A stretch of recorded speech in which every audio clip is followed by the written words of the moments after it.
Good morning. Thank you for joining us for Coffee Hours. I'm Andrea Bernstein, coordinator of Hours Against Hate, and I'm here with Rodney Sanchez of the Buddhist Peace Fellowship. And we're doing weekly coffee hours to help give a glimpse as to the kinds of conversations you can have when you participate in the Hours Against Hate effort of spending time with people who live, look, love, or pray differently from you. And thank you for joining me, Rodney. What are you drinking this morning? I have a regular cup of coffee with half and half, yeah. That's what I'm having today, but a big one. Yeah, I have a small one. I had some at home already. You're on your second cup. Yes. So, Rodney, tell me about 3 different identities that you think people might have just when they see you upon meeting you. Right, I think, well, I'm what you might call white. Yeah, I don't know, someone might call me a Caucasian. I don't know, so I'm white, I'm a male. And then, I'm not sure after that if they might think of me, they might just default to think I'm a Christian or, I'm not sure at that point, right? But for sure, white and male. Right. And then it's hard to project what maybe the other things they might think about me. Mm-hmm. And what are 3 identities that are particularly salient to you, that are meaningful to you? Right. So I think there's obviously more than 3, but right now, I'll say a partner / husband / friend with my wife Bethany, Buddhist, and Frisbee player, ex-Frisbee champion. Oh wow! But this is at this point in my life, this is a Frisbee player. You're right. I did not know that about you from just meeting you. Bethany and I met at a Frisbee tournament. We're both Frisbee players. Oh, cool. So are you still on the team? Yeah, we still play. We play freestyle together, which is like trick throws and catches, and then we play disc golf and other parts of the game, part of the sport. Do you have a favorite disc golf course in Milwaukee?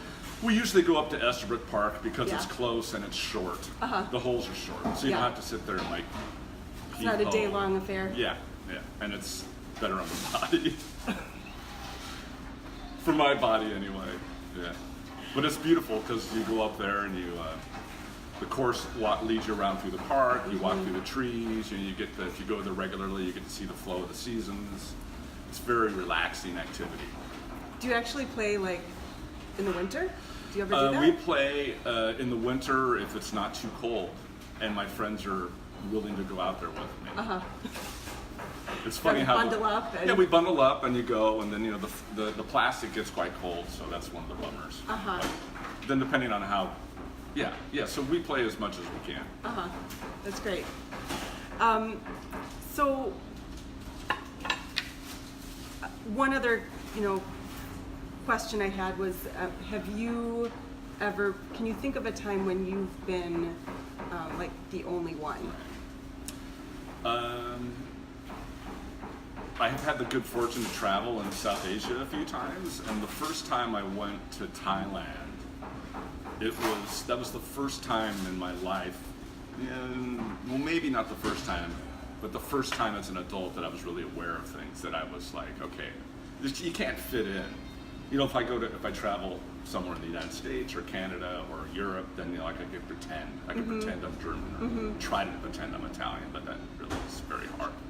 And but in Thailand, it's clear that I'm not Thai. I am not that person. And there's this one moment I remember specifically where I was at an event called the Flower Festival in Chiang Mai, and it's this big 3-day thing. That it's all these festivals related to flowers and things related to, it's just a big celebration. And at night I was at this concert, and the band was playing, and there's all these people sitting. It was outside. We're sitting around watching, and I, was ready to leave, and I stood up to leave, and the people just literally parted. there was this kind of, I don't know if it's because I was a traveler or a foreigner, or if this is how they are. And I think, generally speaking, this is how the Thai people are. They're they're quite kind and courteous as a culture. And literally, like, the people parted and made a pathway for me to walk out of the space. And that really, like, the memory now as I'm thinking about it is really quite pleasant. It's very heart-centered and touching, and it was it's really part of what,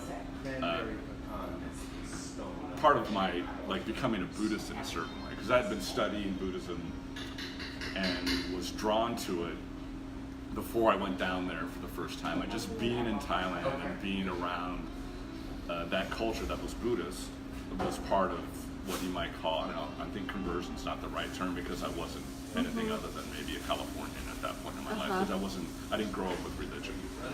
But there was something about that sense of treating the other with so much kindness and respect. It still continues to resonate with me. So that was a very sweet moment. Wow. So being the only one at that time felt more like a positive experience in the way that you were treated. Yeah, because it's funny, because the Thai have a term called phalang, that they call all like foreigners, or phalang, and like, it's kind of a term of endearment, but it's also kind of not a term of endearment, and I don't know the specifics of it. If my friend was here, he could tell you more about it. But so, I mean, there's a sense of otherness when you're there, because you are other. I mean, you're obviously not a Thai person.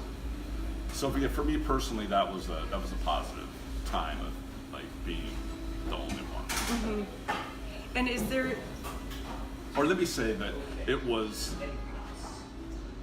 there's like a getting used to being in that kind of situation. For me, it's like, okay, how do you start being comfortable in this place that's so different? The script is different, the language is different, the food everything is different, so to speak. But then to be getting comfortable with just being there as like the only one, so to speak. Obviously, there were other travelers there besides me from the northern lands, and but then to be treated that way was like really an eye opener for me. do you think, does that impact how you treat people when you might notice they're the only one in some particular situation? Yeah, I'd say yes. How do you engage that person that is, like, whatever, the only one, or someone who's not part of that dominant group that's there, in a way that is open and kind, but doesn't necessarily single them out in a way that might make the situation uncomfortable. Like, how do you just treat people the same? Because I think, how do you do that how do you just do that in a natural way? And it probably does not mean ignoring. Absolutely does not mean ignoring. Unless that's what you do. I'm just ignoring everybody equally in the room, right? But then to welcome someone in a way that you would just welcome everybody, so they don't feel that you are treating them differently in your welcoming, because Right. people can sense that, people know that. So how do you just make it as normal as possible? Yeah. And is there a way that your Buddhist faith or tradition now impacts the work that you do? Work, like, at my job, or just At what your I job? do? Yeah, at your job. I would say that one of the big things I've learned from the teachings of the Buddha, and what I'm trying to work on, is letting go, or patience, equanimity. So, for lack of a better term, like going with the flow, is like things happen, life happens, and then to be present with what's happening in a way that's helpful for others. So, like, if things are going well, then you're celebrating, having a good time. When things don't go right, then it's not a big bummer. It's not like something that brings you down and in a way that's not helpful. Like, I think acknowledging bummers is important, because that's how we learn. Like, you don't want to deny things. But I think for me, the main part of what I've learned and in practicing with Buddhism is just the sense of being present, letting go, and patience, I think, is a big part of it. And you work at Lake Valley Camp. Lake Valley. Lake Valley Camp. Yeah. And you tell me, you teach mindfulness with Yeah, campers part or of- staff, or? Yeah, so I did some training with Growing Minds, a group in town that's brought mindfulness teachings to schools and whatnot. And Yeah. so I went through the so-called secular mindfulness training, Okay. which was fascinating for me as a practitioner of the Buddha way, because the language was different, but the teachings were very, very spot on, I thought. And so then over time, I've done mindfulness with some of the kids that we work with. So we work with kids all from first grade all the way through high school. So based on the age, like during day camp, teaching mindfulness meditation to first and second graders is kind of a hoot compared to like sitting around with a bunch of adults. And then, you know, it's different with the middle schoolers, it's different with the teenagers. And so I've been doing that slowly, and then we also do some with staff. You know, the staff that are interested and opt in, you know, we once a week we gather to meditate for like 10 minutes just to have a moment of mindful reflection. Yeah, so that's a great boon for me to be able to, like, how do we yoke our spirituality, our heart-centered path of integrity, of ethics, morals, whatever we want to call it, in a way that's not overbearing, that doesn't proselytize, that doesn't say, I've got the way, but to live our way, you know, in our workplace or in like here with you or wherever we might be, from a kind of a humble place, so we can bring the peace out from ourselves into the world in a way that doesn't say, you got to join my team, because my team's the best team. Well, mindfulness has made its way, you know, into many different people's lives, Yeah, it's in the air. regardless Absolutely. of their background Yeah. and their Yeah. religion. Yes. Yeah, my feeling is that much of what the Buddha taught is about living life. So mindfulness meditation can easily be connected with anything, that any person, who you are. It's not about like being a Buddhist, or certainly in secular mindfulness they don't even talk about Buddhism. So it's not about that. It's about like waking up, about being present.